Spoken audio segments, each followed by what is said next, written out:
Yeah, it's been great. Been doing a bunch of press all day yesterday, and now all day today. So it's been good. Some of them have gone over, and some of them have gone under. And excuse the 5-minute tardiness.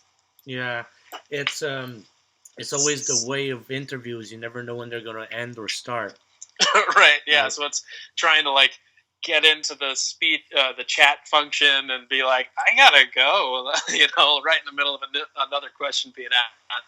Yeah, and it's fun. I enjoy it. Press is press, so you have to do it regardless. And absolutely, I want to do it too. That's just I consider myself blessed and very grateful that people want to talk to me about this album. That's the testament to it. Is people want to talk. Hell yeah, let's talk.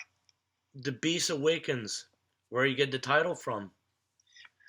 The title.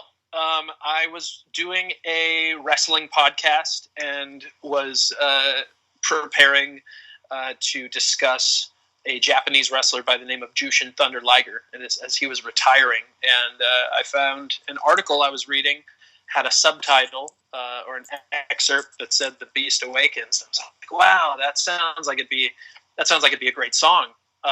And so I went forth and wrote that song, and it's about removing the mask that you're wearing, and instead of finding a man underneath, you find the monster beneath the mask. And I myself was kind of removing a mask at that point and figuring out what that monster looked like, sounded like, and attacked it from there. The album title says it, and then we see the artwork. The artwork is interesting as well. It depicts, a certain... You can describe it to me, I guess, more. Yeah, the way that I kind of explain it is in the song "The Beast Awakens." It's much the slaying of the beast. It's the taming and the slaying of the beast. And so our seminal character, our main character, the Prince of Metal himself, is depicted on the album cover from behind, yielding his light staff. And he is, once he defeats the beast, he tastes its blood and develops the ability to speak with crows. And this is him assembling these crows, speaking with them and them assembling as this kind of this inner bringing the inside out, his own kind of monstrous spirit, if you will, into form. I got that from inspired by Greek mythology of the story of Sigurd slaying the dragon Fafnir and tasting its blood and developing that ability to speak to birds. But really, what it was is I saw the art and I was like, oh, that's kick-ass. That'd be a great album cover. It's like that too. You're sporting that imagery also in your music videos, and it's showing it's a different side of you, and it's looking cool and it's working. It's metal. Yes, it is metal. It is metal, and your one description that I've read of your press release here is like Judas Priest, British Steel to Defenders of the Faith, which is Judas Priest in my world. That's era, and then early Dio's Black Sabbath, 19. Now that's a very good description of what you presented to us with this new album coming up February 12th. I just really wanted to find a way to authentically replicate something from that era, and I devoured it completely. I went back and I listened to Judas Priest Sad Wings of Destiny, and it's become like my favorite album.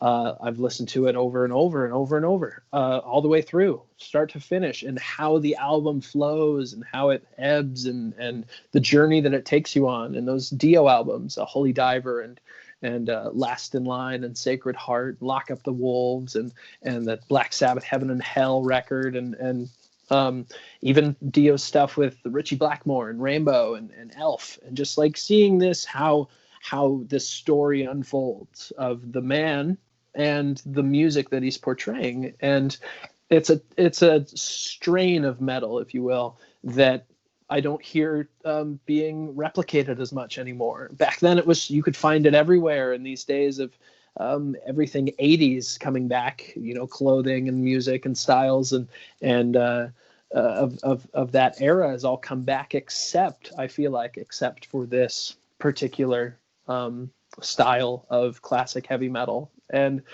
it's just something that I saw that wasn't being utilized, and thought to myself, well, here's my favorite kind of heavy metal music, and nobody else is doing it. Well, why not me? Why not try? And there's a very fine line between doing it and it being a joke, and doing it and it being authentic.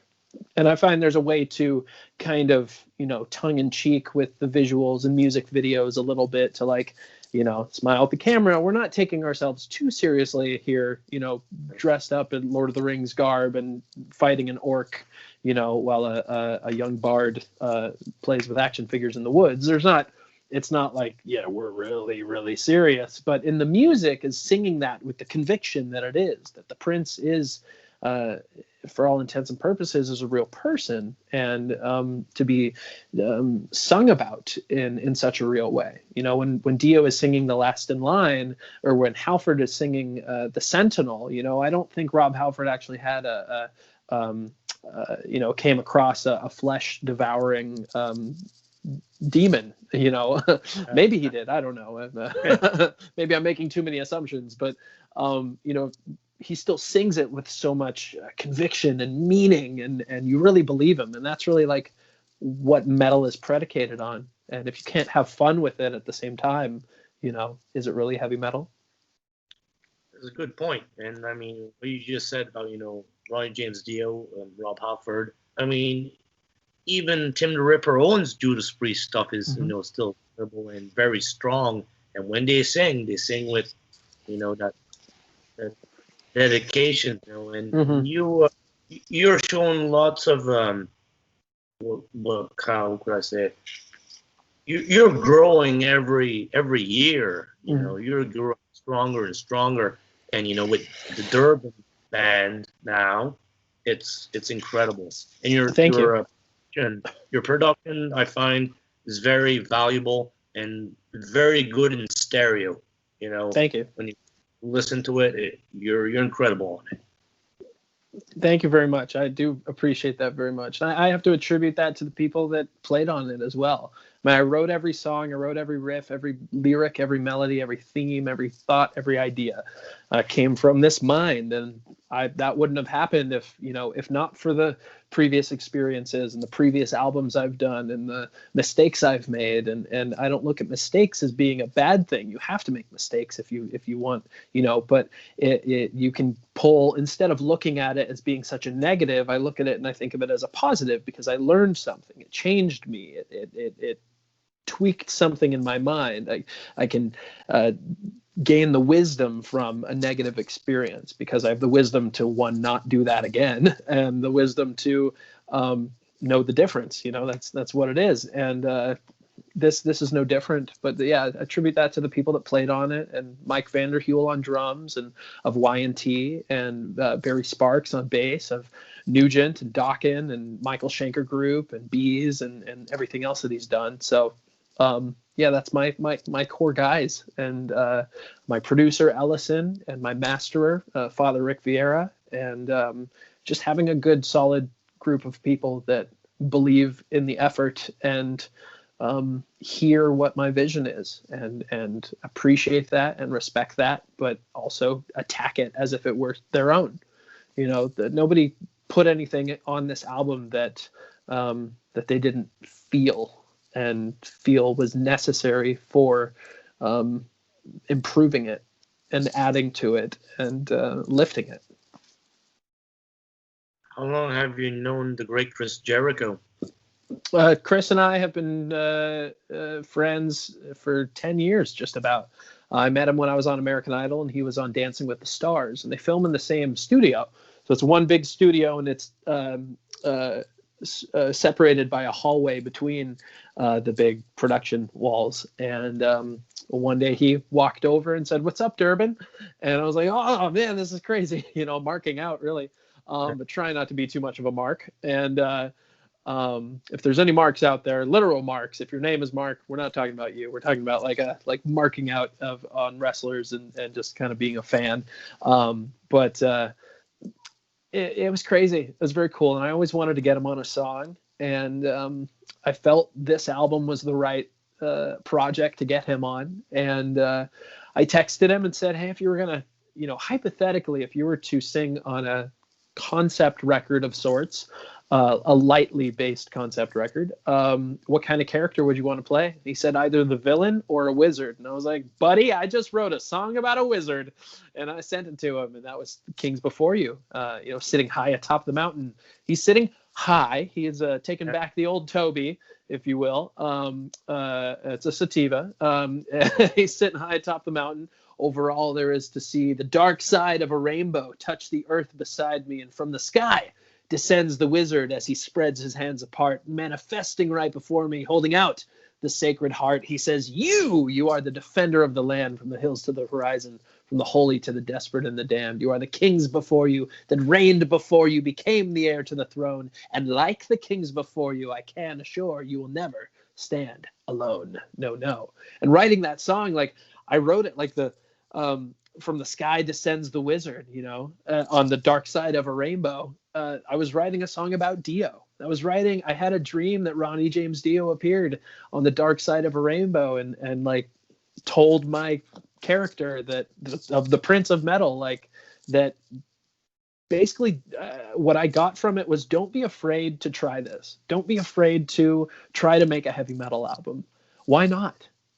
We all did. It was the style of music back then, but we created it, and you can tap into that. You can tap into that force of just believe that you are the kings before you, mm-hmm. And that is what a prince is. A prince is the descendant of the kings before him and will eventually be the king himself. And not to think that I'll be a king or even consider myself ever in the same sentence as any of my heroes, but to the idea of it, they weren't all trying to be someone's hero. They were just following their own passions and their own dreams. They weren't trying to make something like that or thinking of themselves as that hierarchy of they just really were impassioned to create good music and something that people could latch onto, something that was heavy but told a story that was enough fantasy as it was singing truth,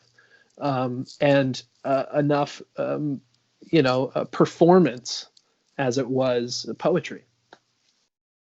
Almost like a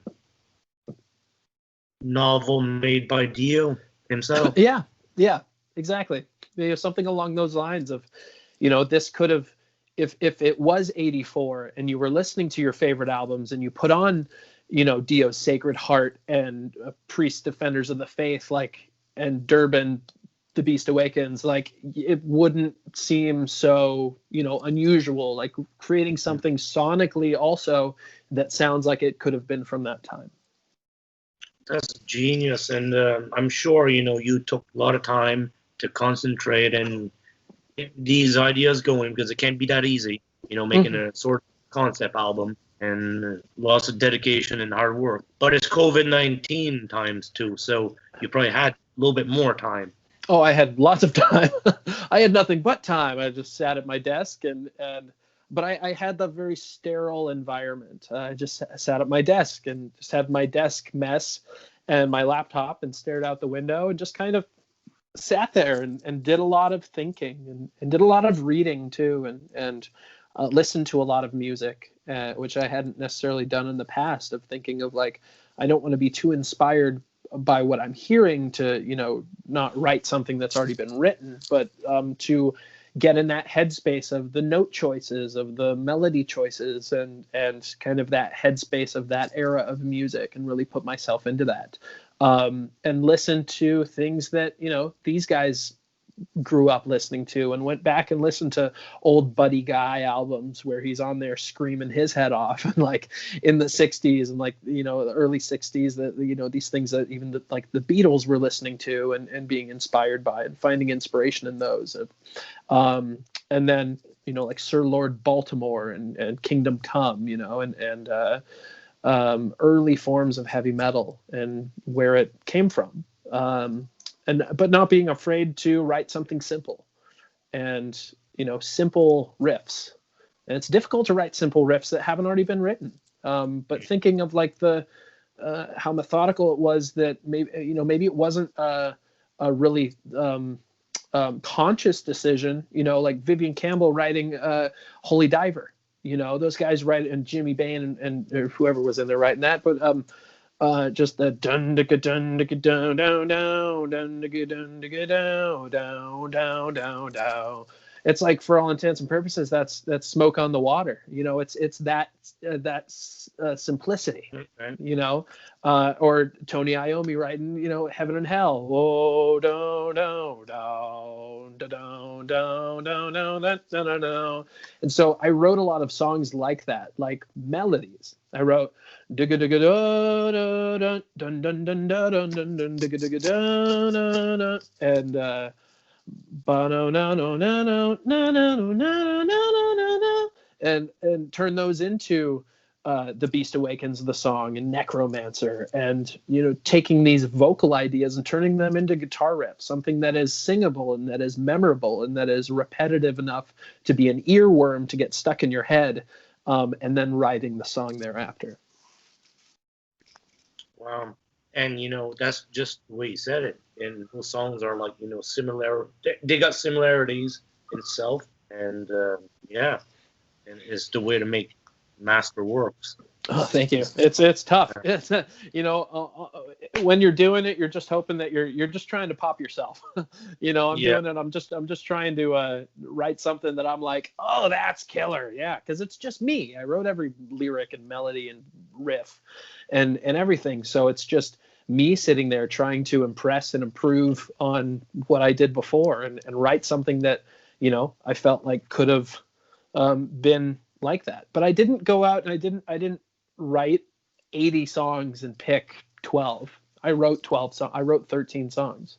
Every song I wrote specifically because I felt it was the song that needed to be written. James, where did the name change from using James Durbin to just becoming Durbin? Where does that idea come from? It's kind of like Jason Newsted changing to Newsted, Yeah, I look at it as like Dio. He's stepping out on his own. This isn't Elf. This isn't Rainbow. This isn't Black Sabbath. This isn't a James Durbin album. This is something else. And I wanted to create a home for my heavy metal music and have it be its own label. This is Durbin Metal. The shirt says it. It's Durbin Metal. It isn't James Durbin Metal. And I wouldn't be wearing a shirt that says James Durbin, but I have no problem wearing a shirt that says Durbin. There's other people named Durbin. Durbin's a place. Durbin is several places. So it's a strain of marijuana, but that's spelled with an A. But still, I'll take it. So I just wanted to rebrand in a way, and it's something I've wanted to do for a long time. I wanted to do it out of idle. I wanted to just be Durbin, but I'm very glad that I waited 10 years. I waited a decade to do it till now, and just be thoughtful of it and thoughtful of what does Durbin sound like. And I want the music of Durbin to stay in this genre and stay in this realm. And it'll evolve and it'll expand a little, but for the most part, I really want to continue to create classic heavy metal, and the way I want to create it and who I want to create it for is for Durbin. Sure. Well, James Durbin, yes, pleasure to you tonight. It was awesome, and your thoughts on the music and all that stuff very well, and you have studied very well the arts of early heavy metal also. So yeah, just keep on doing great work, man. Thank you so much, Jason. I appreciate it, brothers. Good talking to you. Thanks for spreading the good word and spreading our brand of heavy metal magic. We appreciate it. All right. You have a good night. You too. Take care, brother. See you.